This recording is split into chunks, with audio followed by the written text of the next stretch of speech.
You know why you're here. You want to get rich on Origin Realms. Chances are, if you've played Origin Realms for an extended period of time, you've probably found out how broke you are. If you're tired of grinding away in the resource world, or spamming chat with your overpriced diamonds, then farming crops is the best way to go. Today I will show you an in-depth guide on the hows and whys of farming, and how to maximize your profit, and also go over the best methods of farming, to which there are a few. Things to know before you start. You need to reach certain levels of farming in order to unlock the different equipment used. This includes wooden sprinklers, which you unlock at farming level 3, multiplier fertilizer, which you unlock at level 5, and iron sprinklers, which you unlock at level 8. Note that you also unlock Twiggy at farming level 3, but we'll touch back on him later in the video. If you want to check your farming level, you can do so by using the command /badges to pull up each of your badging levels including farming. You can increase your farming level by completing each of the various tasks NPCs will give you at spawn. Of the farming NPCs, this would include Scout Raymond, who you can find in front of the Gestures tent, Scout Kristoff, who you can find next to the cosmetic building, Scout Fern, who is located in Badger's Forest, and finally Scout Otis, who you will find near Jacko's Barn. Completing each of these NPC's tasks will give you XP towards your farming level. However, completing every task at spawn will give you a lot of XP for every badge, including farming. I would reach farming level 3 before you even consider investing in crops.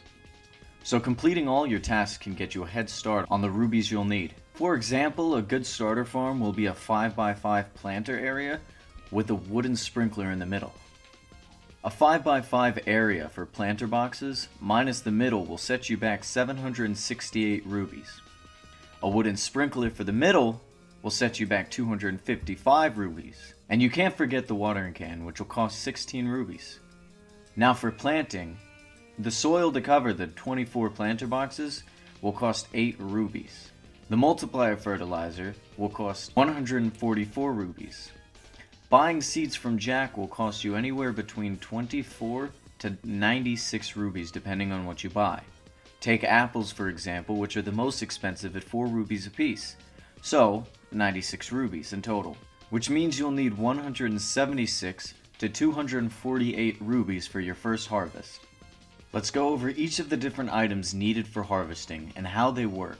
Planter boxes are used to house crops. They cost 32 rubies each. Left click them with seeds in your hand to plant whichever crop you want. Or alternatively, you can left click them with an empty hand to manually place more than one seed at a time. Your water bucket costs 16 rubies and are what we use to water each crop.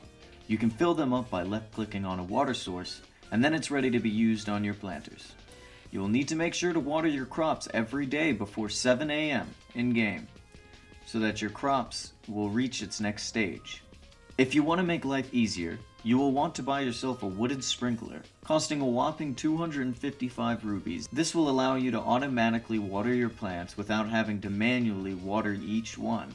Place this in the middle of your planter boxes and use your water bucket to fill it up. Filling it to the max will allow it to cover a 5x5 area for 5 in-game days, which is enough to grow all of your plants to max. Alternatively, the iron sprinkler will cover a 7x7 area for only 1,000 rubies. Soil is what we use to increase the odds of us getting higher quality crops which sell for more. They are cheap, and it only costs 4 rubies for 12 bags. That's 3 bags for 1 ruby.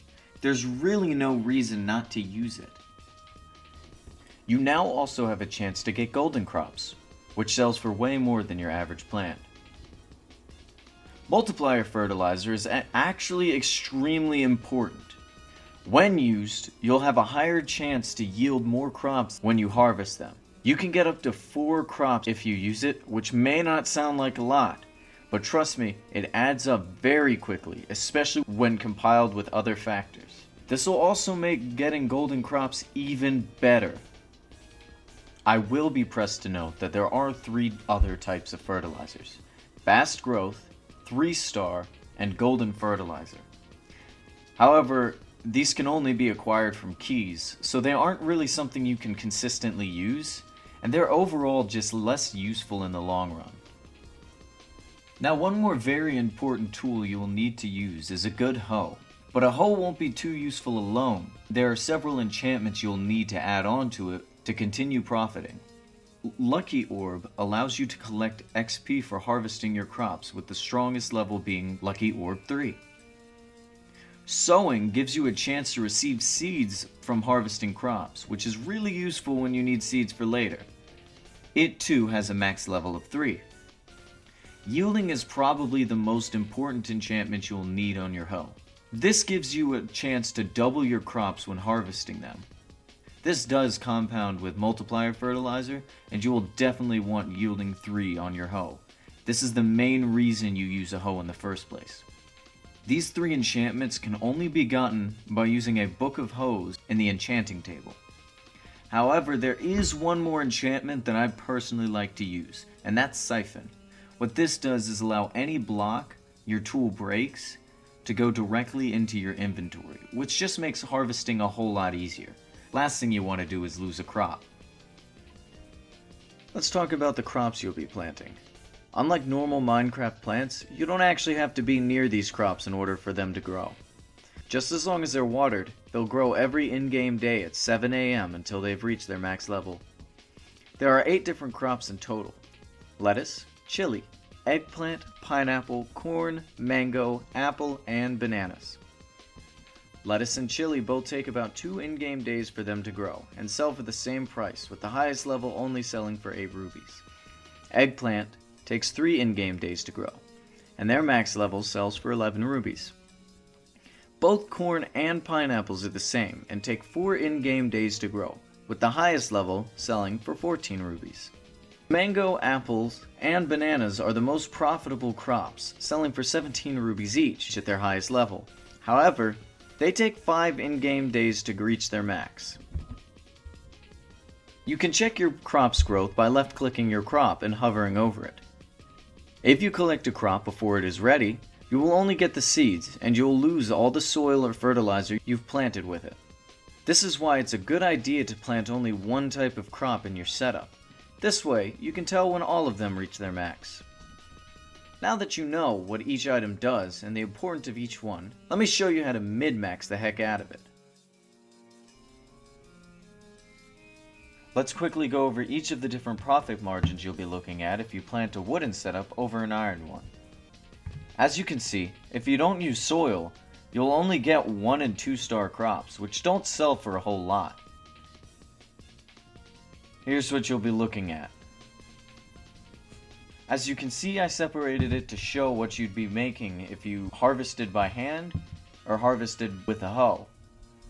I'd say early on, you don't see much of a difference, but as we get down, you'll see more and more profit you'll be losing if you use your hand. Now, by using soil, you remove the chance to get 1-star crops. Instead, you will only get 2 and 3-star crops, with a small chance to get a golden crop. As you can imagine, this means your harvest will look a lot more profitable than before. These are the average profit margins you'll be looking at. Again, I separated it between harvesting with your hand and harvesting with a hoe. You can start to see there's definitely more of a change. Now, by adding fertilizer to the mix, you'll multiply your crop production by quite a bit.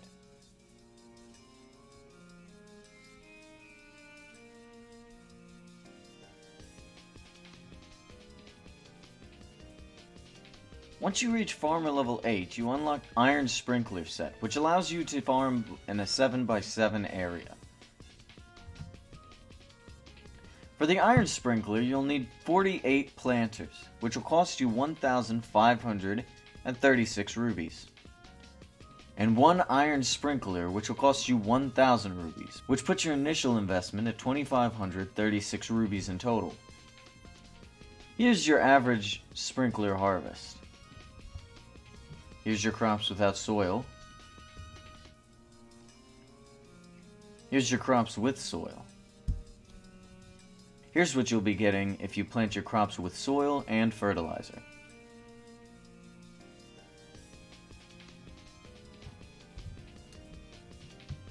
Now comes to selling. You can sell up to 3 stacks of a specific crop per day, and if you have them, you can sell up to 32 golden crops a day as well. This doesn't affect the amount of normal star crops you can sell. Here's what you can sell per day. The maximum amount of crops you can sell is 192 crops per day, and these are the different prices you'll get for each of them. If you remember from before, lettuce and chili sell for the same price. Here are the 1, 2, and 3 star prices you'll get if you sell the maximum amount of crops for each. You can probably already tell that you make more by selling apples, bananas, and mangoes than you would by selling any other crop. However, I suggest you still plant crops like pineapple, corn, and eggplant, and let me explain why. Jacko will only buy 3 stacks of crops off of you per day, and which crops he buys are completely random. One day he may be buying mangoes, and the other day he may be buying eggplant. So by diversifying your crops, you'll increase the odds of having days you can sell stuff. And while it's true you won't be making as much from selling pineapples as you would by selling bananas, being able to actually sell something on pineapple days will allow you to accumulate rubies faster. Despite this, I still suggest avoiding lettuce and chili. They really don't sell for enough to justify an entire harvest. Now before you ask, yes, there is a way to tell what Jacko's going to buy beforehand.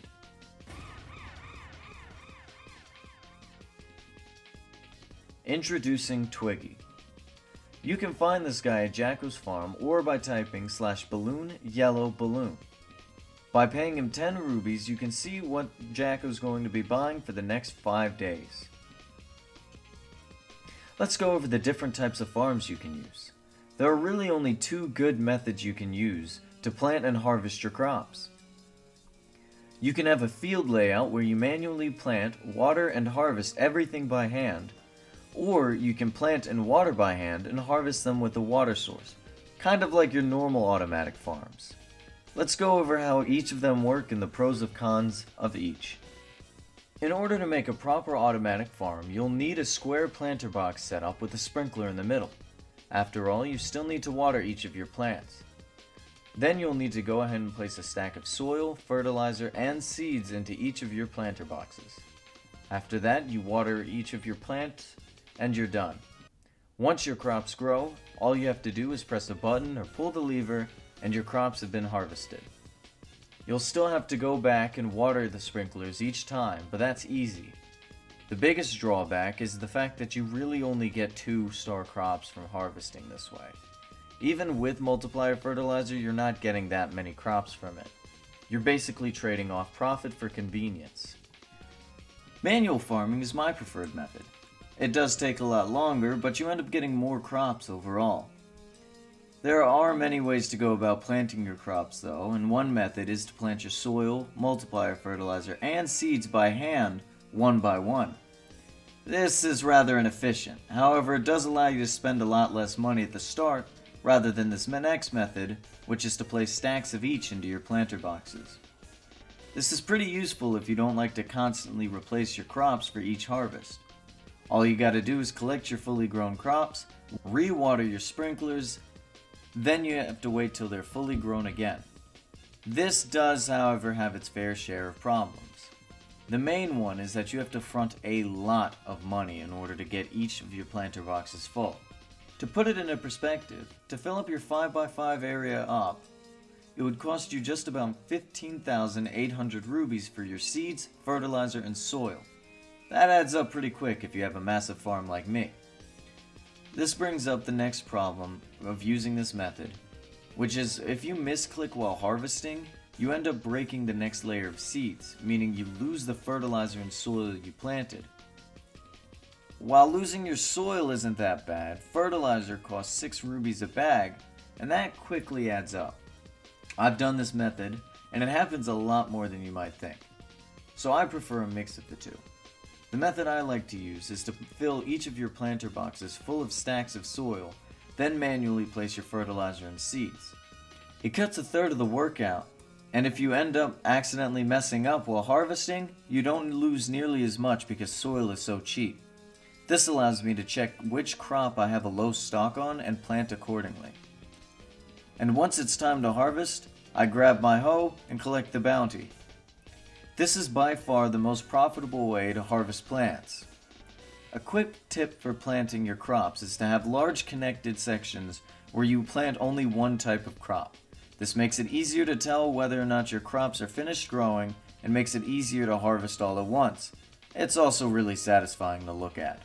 There's a new way to save money when it comes to planting, and that's to have a massive sniffer farm.